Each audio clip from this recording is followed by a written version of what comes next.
Hello, today we're going to make sourdough. Today we're going to make sourdough bread. This has been a practice that I've been working on for about 3 years now, and I am getting to the point where I am trying to really perfect my loaves. This is a loaf that I made late last week. It is okay, it tastes fabulous, it's wonderful, but I'm trying to perfect the shape of my sourdough now, and I thought that it would be a good time for me to go ahead and record a video and kind of talk about my journey, and if you have any aspirations whatsoever to make sourdough, hopefully I can help you in that journey. So it is fairly early in the morning. It's like 8 o'clock, and when I'm going to bake bread, I usually like to try to start around 8 o'clock because there's a good 2.5 hour period that I need to be around in order to do all the things that I need to do before it's going to go into its resting stage. This is my starter. This starter is 3 years old, 3.5 years old now. I fed it last night. It's nice and bubbly. It has a good smell to it. It's not very sour in any way, shape, or form. So this is ready to go. Whenever you're going to make sourdough bread, you need to have fed your starter at least 12 hours previously. So the first thing that we're going to start out doing is measuring out our flour. I recently got a new blend of flour. I found a milling company in North Carolina that mills their own flour, which I'm really excited about. This will be the first loaf that I ever make with this milled flour. So that's really exciting to me because it's a little bit customized now. It's not just, previously I was using organic all-purpose flour, bread flour, and wheat flour. So I am just going to try using this all-purpose flour. This is called an 85 Appalachian White.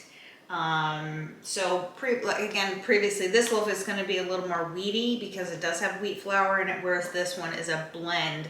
So I'm completely unsure what the actual bread is going to be like, but we're going to find out. So you do need to have a scale. That's one thing that's very important. You need to have a scale, and you need to do everything in grams. That's a little bit foreign to us, but you get the hang of that pretty quickly. So I want to zero out my scale. I'm going to put my bowl on here, and then I'm going to tare it, which means I'm going to bring it back to 0, and I'm going to add 800 grams of this all-purpose flour in. 850, I'm sorry. So at this point, what we're going to be doing is just hydrating the flour after I get it in here.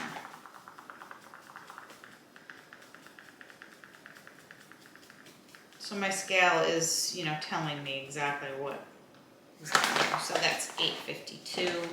I'm not going to worry about it. It doesn't need to be that incredibly precise.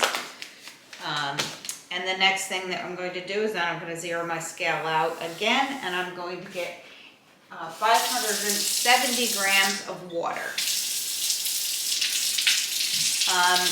The water should be somewhat tepid, kind of like when you are working with yeast, so something like that. My next probably purchase is going to be a thermometer, so I can hone in a lot more on the temperature of everything, because people that I'm watching that have bakeries, they take the temperature of everything, including the flour, because the ambient temperature plays a really big part on the maturity of the dough and the rise of it and everything. So it is a big factor. So it's too hot. Go back, like again, that tepid place. So we're looking for 570. And after that, after we get that in there, we're just going to mix it. Then we're going to let it rest. So we're going to go ahead and pour in 570 grams of water.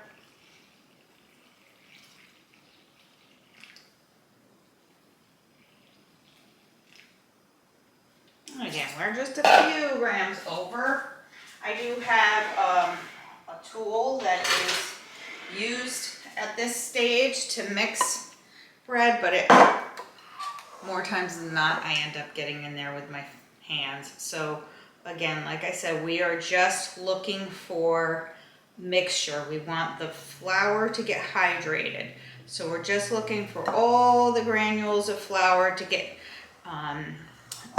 wet and the clumps to be a little bit less. This thing is great and it does try to save your hands, but I find that sourdough is a very hands-on process. It's one of those things that if you can't feel it, you're not really 100% knowing what you're going for. So I'm gonna get my hands in there and I'm just kind of squishing it at this point, getting all the flour off the sides, off the bottom, helping to work it into one dough that is free from, you know, the extraneous flour that's sitting at the bottom right now.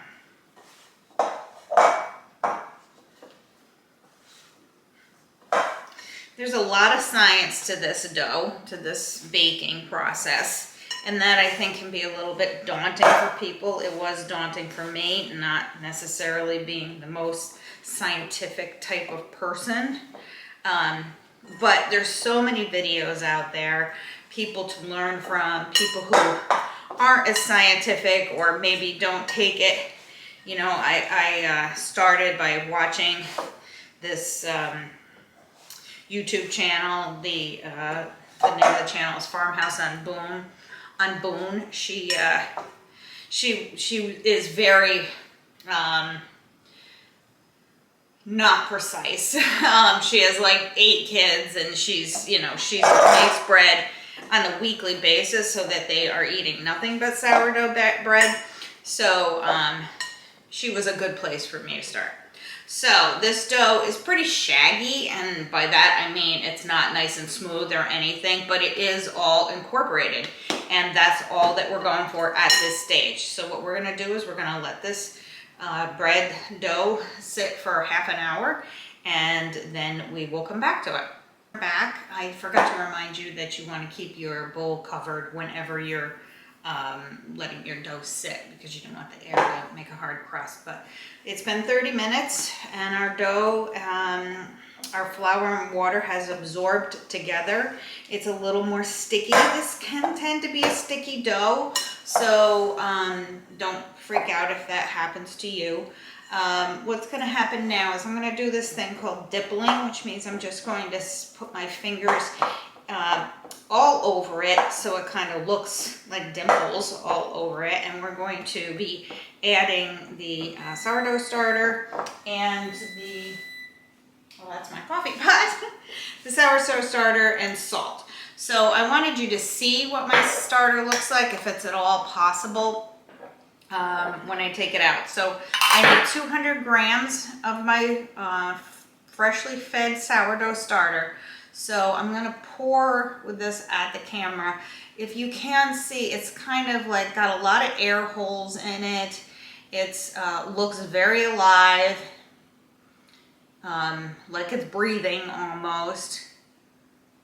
We need 200 grams, and I should have probably just about 100 left over after we get this out. And there we go. We have just a little over 200. Here I am going to be a little more particular, and I'm going to try to get it to exactly 200 just because it is the leavening agent.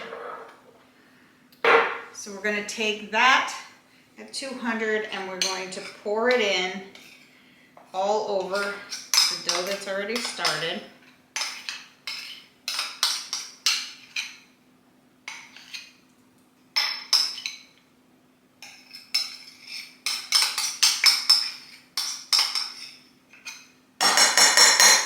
And then I also have measured out already 21 grams of salt. This is Celtic sea salt. That's just what I like to use.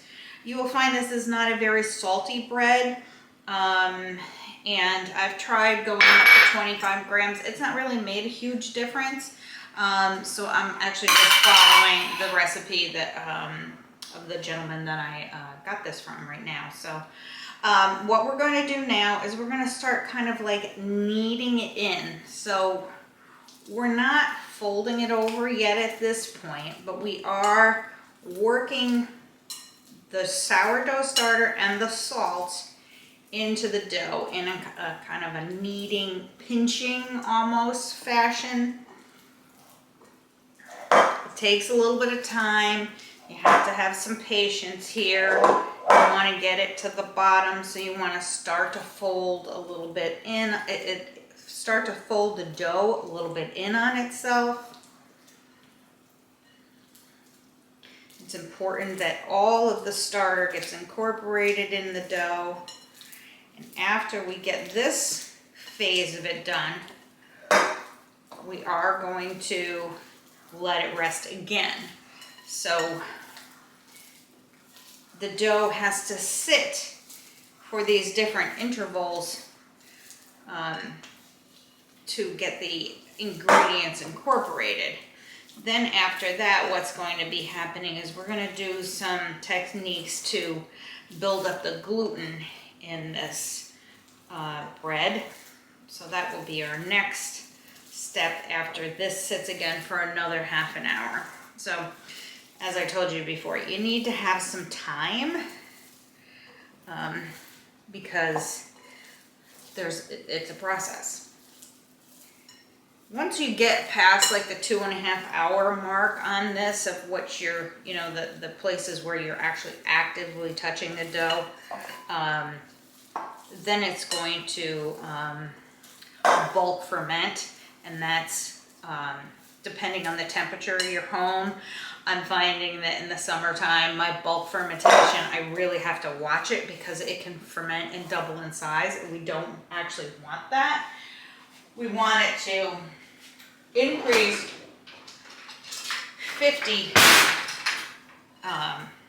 anywhere from 30 to 50% increase. So thinking about like when you have regular yeast products and you want something to rise, lots of times they're saying,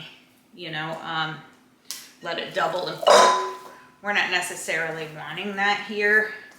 We're only wanting 50% because you can overproof sourdough and then it becomes far too not firm enough. You lose all the gluten structure in it. So that's all been incorporated. We're gonna put our towel back over it and let it sit again for another 30 minutes. Just a little bit of a word about the starter. So I don't know if you can see inside there. There are some bubbles happening. That is how you know that your starter is activated, that the organisms are feeding on the flour. It's just a fascinating process to me that flour and water can be such a leavening agent, but it's pretty incredible. So like I said, I think I have about 100 grams left in here.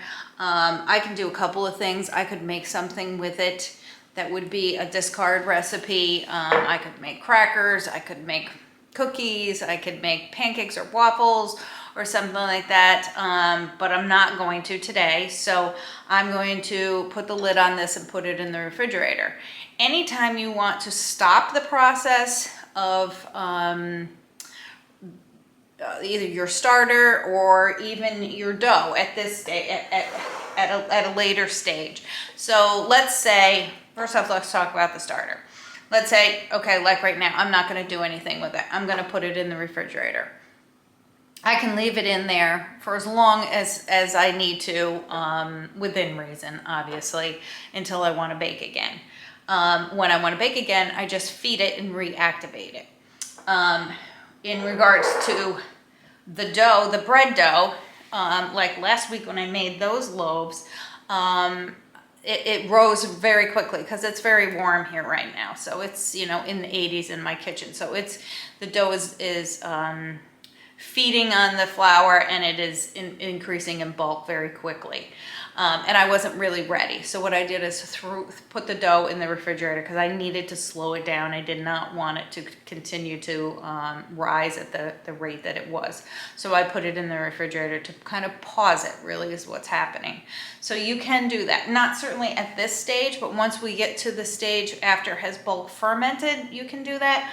I've never tried, putting something that you're in the mid-process in the refrigerator. It possibly could work, but I always just try to have this amount of time open so that I can at least get to the bulk get through the bulk fermentation. The bulk fermentation can take a couple of hours. In the wintertime, it takes me all day, and sometimes I have to put it in the oven with my oven light on because it's just colder in the house. It really thrives on warmth. So that's just something to consider if again, with the starter or with the dough. We'll be back in a little bit as soon as this has rested. So now we're back. We've rested again for another 30 minutes. So now the process is all about building gluten into the structure of the bread.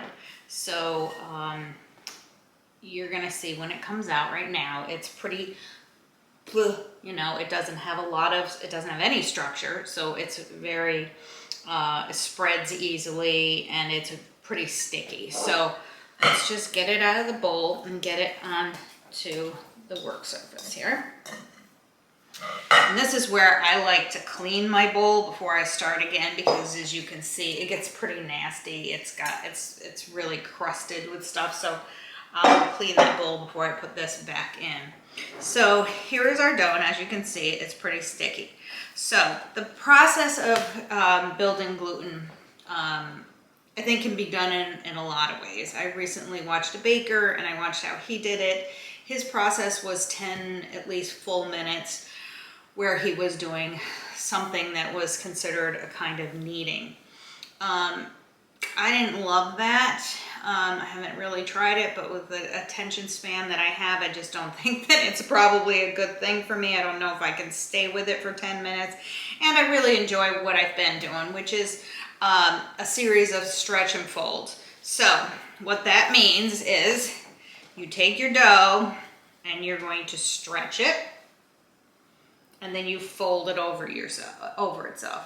You turn it, so you're doing it on four turns. So I keep turning it counterclockwise, and then you can feel it start to tighten up as you're doing these, and you're gonna fold it over itself again. And now I'm on my final one, and usually when I get to my final one, it's pretty tight and it's kind of hard to get it to stretch out, but you kind of help it, and then you fold it the last time. Then I'm gonna take and kind of round it. You can already feel it tightening up. So it's tightening up, but what we want, I have to keep doing this so that that tightness stays. So in the end, you have, this is gonna make 2 loaves. You have 2 loaves that will hold their shape. So we're gonna do this every 15 minutes, 3 times. Then we're gonna do it every half an hour, 3 times. This may be in excess. I haven't gotten to the point in my bread baking where I'm feeling confident enough to do less of them or to change that process. That's just the process that's worked for me up to this point. So that's what we're going to do. So we're gonna let it sit for 15 minutes and then come back to it. Now we're back to do a second stretch and fold.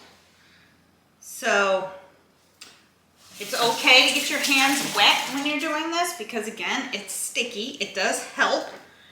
So lift the dough off of the surface. The first stretch is always the best one.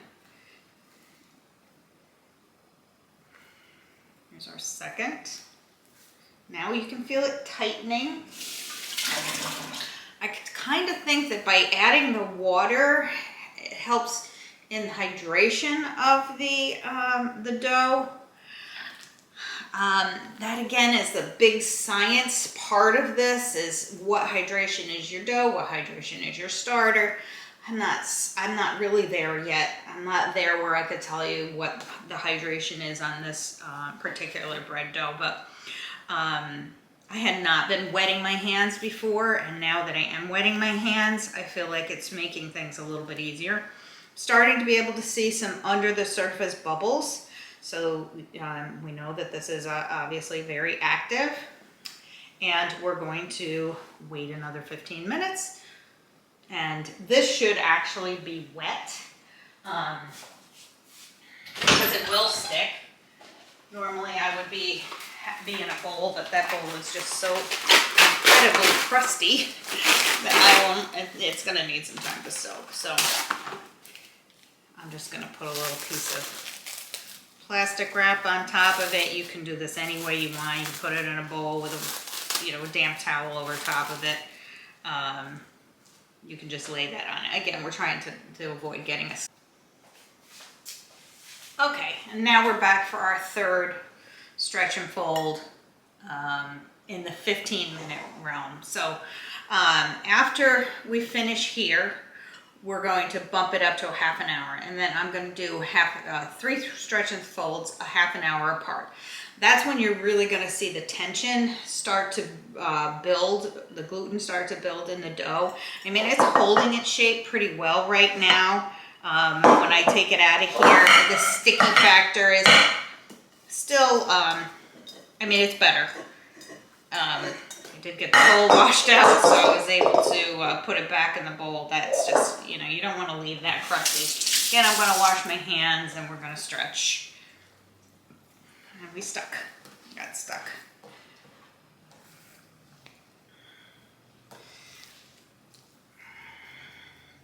This is really a practice. It's, I don't want to say it's like yoga, but it is kind of like yoga because everybody's bread is different. Everybody's time schedule is different. Everyone's starter is different.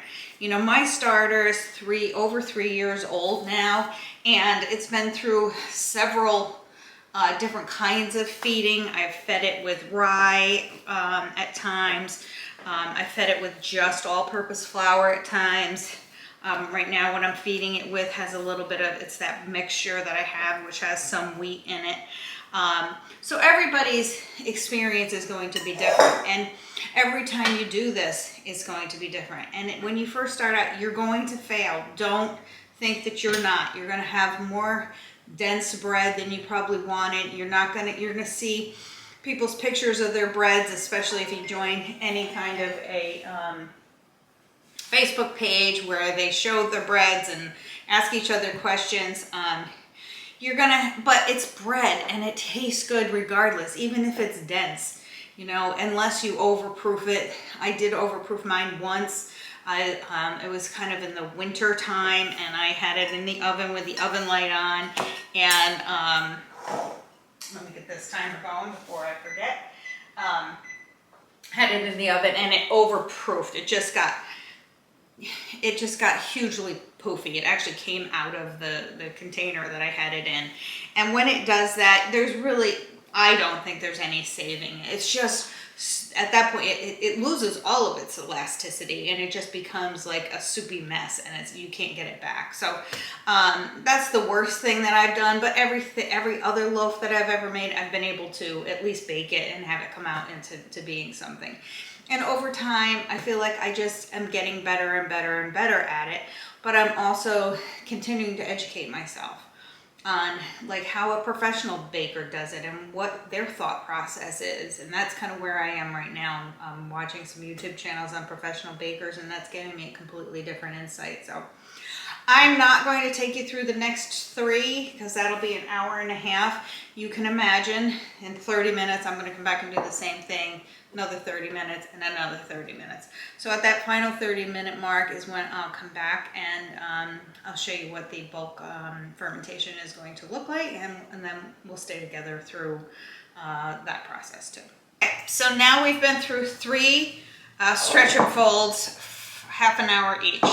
Now we have some nice bubbling starting here, and we have a nice smooth dough that we're going to be working with. So our next step is to bulk ferment it. So I got these containers from Amazon, And what I like about them is there's markings on them so you can see where your dough, how much your dough has risen. So we're going to take this out of here now. Hands a little bit wet. Get away from the sides of the bowl. You can see that we're still sticky. This dough, I think, pretty much remains somewhat sticky the bulk of the time that you're working with it. It's just the nature of the beast. So nothing to be worried about. Just gonna try to grab those last little bits that are in the bowl and get them going. So we're gonna do one final stretch and fold. This is my last half an hour. So we are tightening up the gluten along the way, folding it over itself, and making it into a nice, smooth surface ball. And then we're going to drop it in here, and we can see that where it is right now, it's just under the 2 quart mark. So you can see where it is, and then we're going to put our lid on it, and we're just going to put it on the counter. My house is about 75 degrees, so that's warm enough. If it was in the 60s, I might take it, I have in the past taken it outside and put it in the sun. You know, you just really want to watch this no matter what you're doing, because you don't want to overproof it.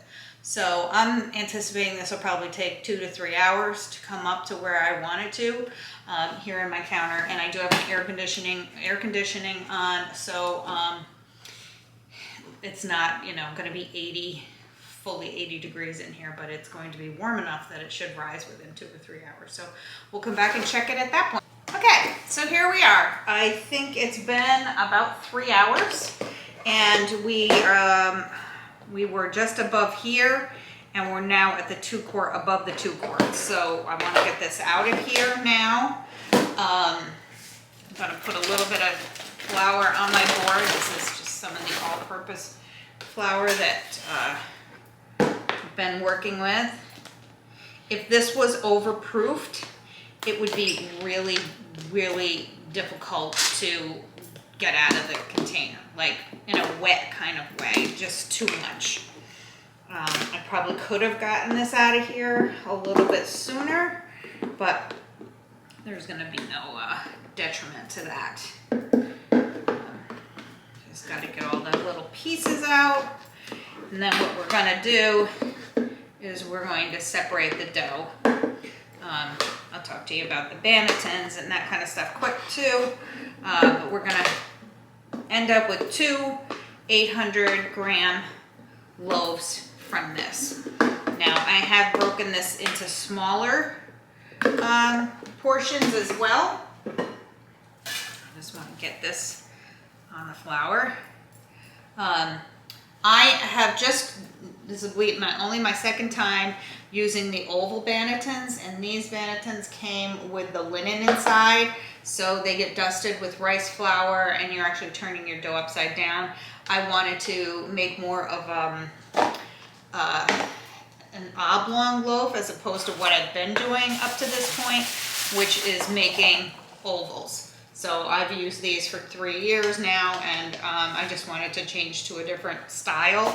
I have also used these little ones. So when I use these little ones, I'll take one loaf, make it a big loaf for us to keep at home, and then I might use these 2 little ones to make for gifts. In this case, because I'm doing a lot of practicing in this situation, I'm probably going to give away at least 1, maybe 2 loaves of what I make here. So I'm going to try to get us to 800 grams. We'll see how well I do. So I'm just really coming down the center here with my bench scraper and separating these 2. Let's see what we end up with for this one. That's 760. It's a little bit, still a little bit sticky. Just be aware of that. That's not unusual. I'm going to use a little bit more flour to keep it from sticking. And that's 838. So I need to take a little bit off. Try to just even them up a little bit. So that's what we have. Here is our 2 loaves, and next we are going to shape them.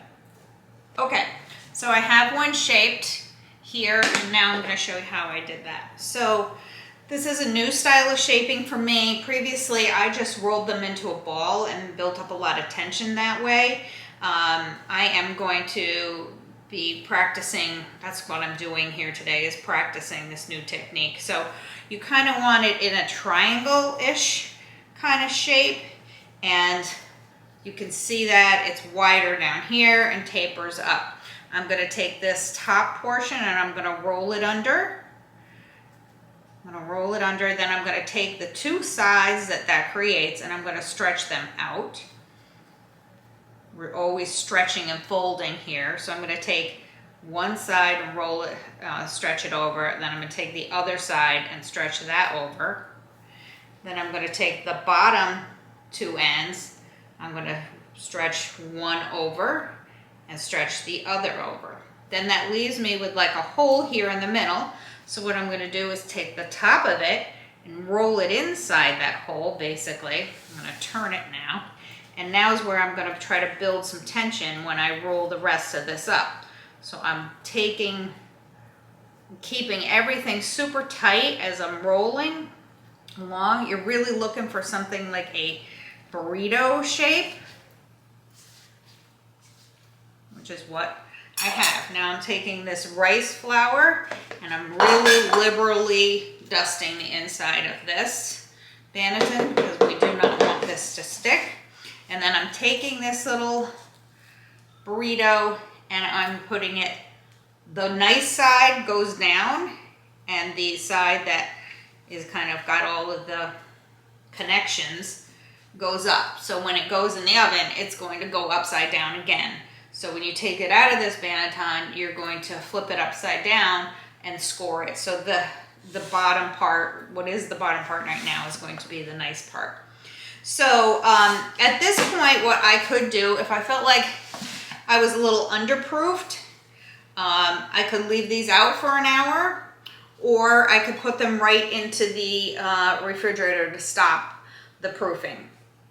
Now, it's going to take a few minutes for them to cool down and that to stop. So since I have already proofed this dough to my liking, what I think is going to work, and this only comes with practice.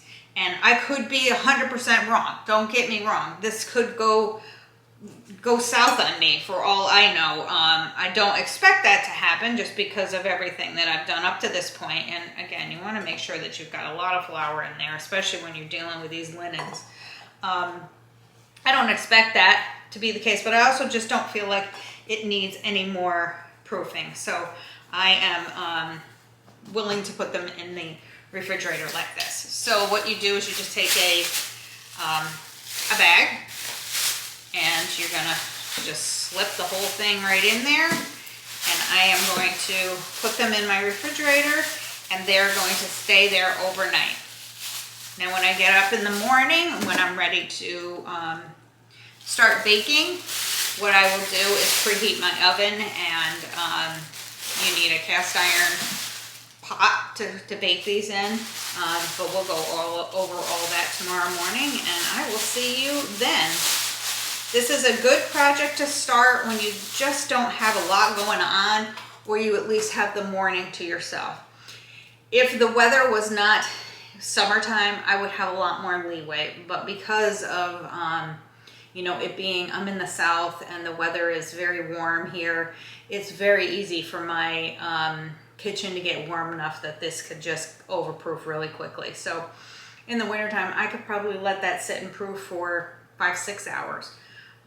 Maybe even more. It just takes that much time. It just depends on the ambient temperature in your house and in your kitchen and what you're working on, because granite is going to be a little cooler than maybe wood would be. So It's not as particular as maybe it sounds, but it's things that you're going to learn over time as you're making loaf after loaf after loaf. I do suggest that when you're trying to learn to make sourdough, that you make it at least once a week.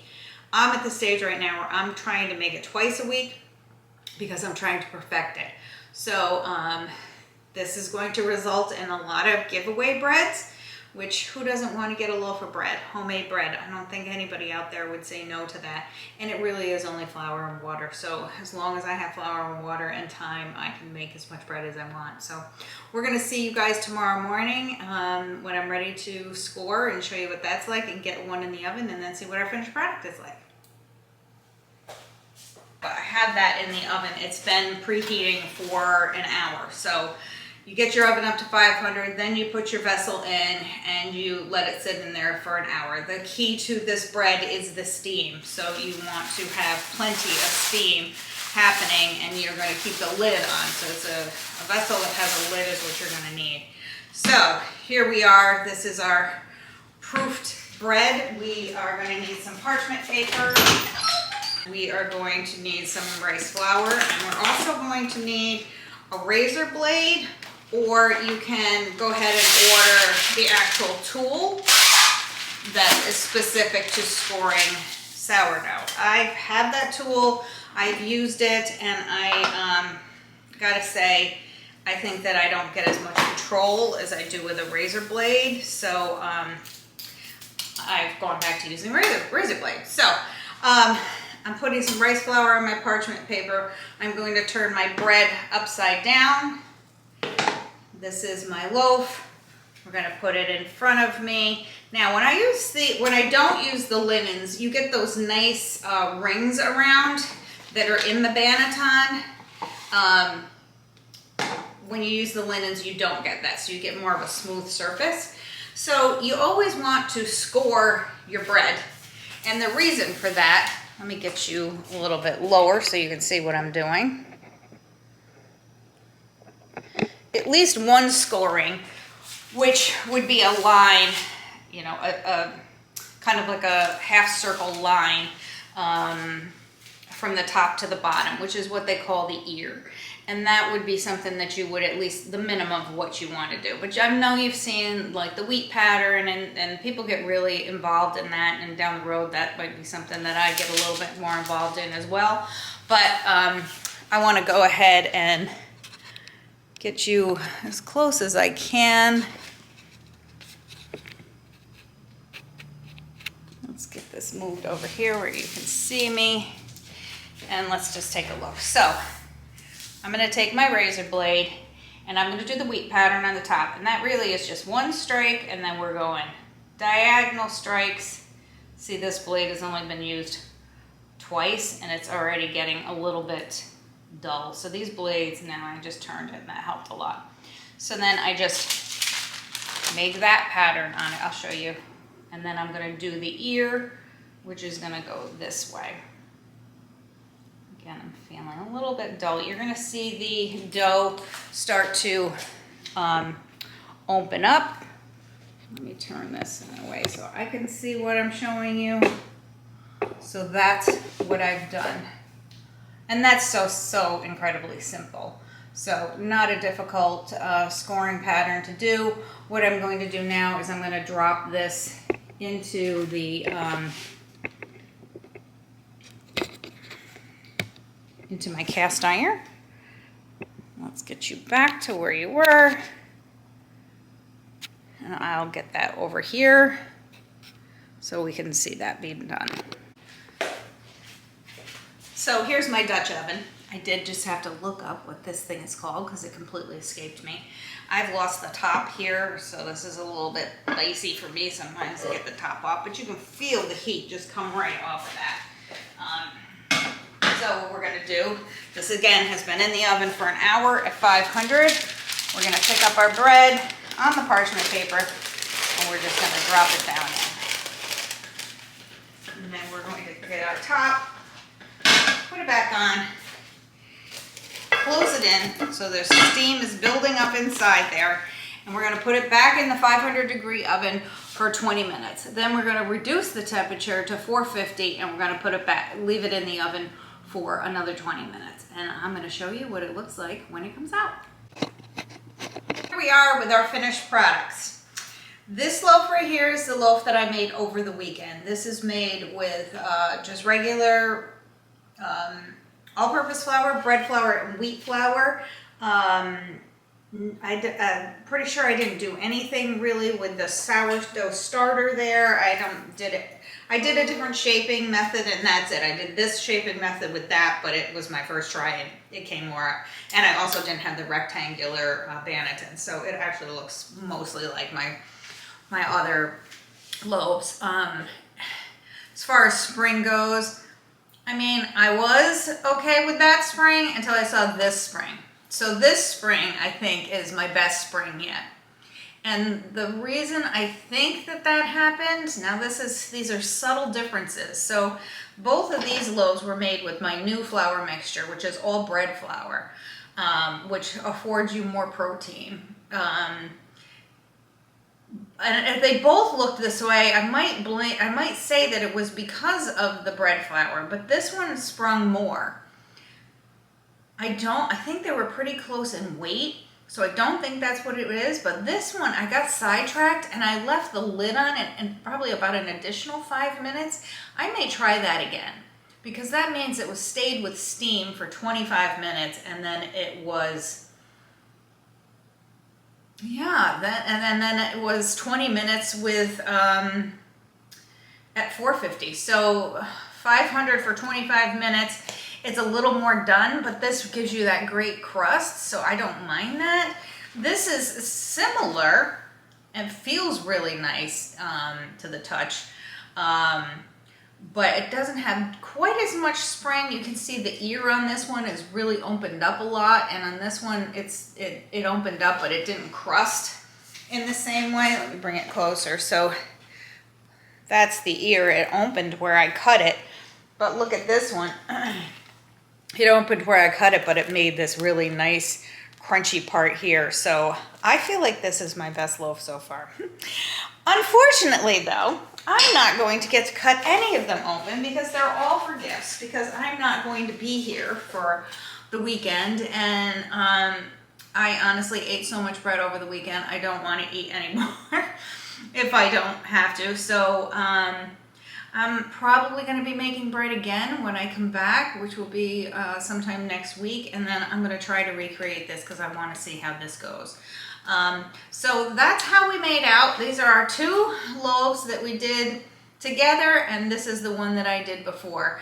I think this is going to be a denser bread. I think this is going to be the lightest one with the best crumb, and I think this one is going to be just below that. So I'm really excited about the custom milled flour.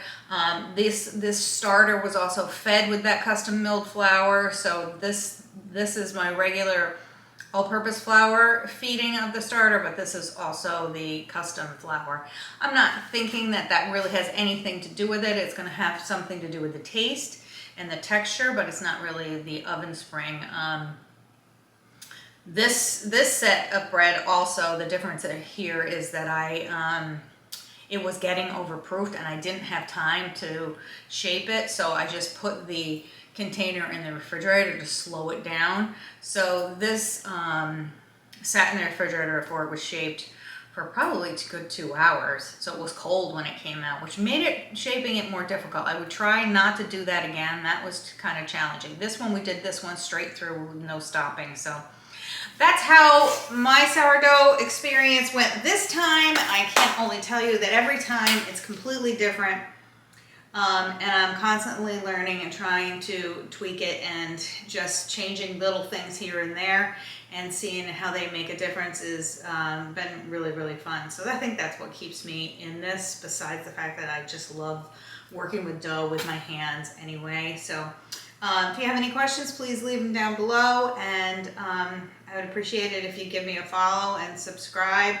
And give me a thumbs up. I can't believe I'm saying these words because I've watched YouTube for so long myself and heard people say that, and now here I am asking for it. So this is just one video in my series of creating home. If you enjoy doing some of the tasks as a homemaker, like I do, I really enjoy decorating, I enjoy cooking, I enjoy doing things like this. These are the things in my mind that make your home special. So thanks for joining me, and we'll see you next time.